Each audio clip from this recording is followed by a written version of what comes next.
ভালো মেয়ে নয়। কি বলছো? সাথে আরেকজনের জবরদস্তি চলছে। আরে চিন্টু তোমাকে মার্ডার করার জন্য লোক পাঠিয়েছে। বড্ড খতরনাক লোক।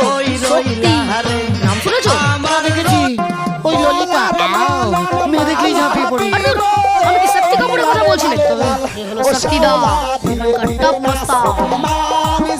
তাহলে সোনালি সব সেটিং ছিল আমাকে এখানে এনে মার্ডার করা হবে, আর অন্যদিকে সত্যিদার সাথে সোনালির বিয়ে হয়ে যাবে। না, সোনালিকে ছাড়া আমি বাঁচতে পারবো না।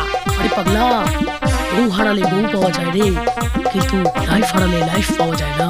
হ্যাঁ তাও বটে।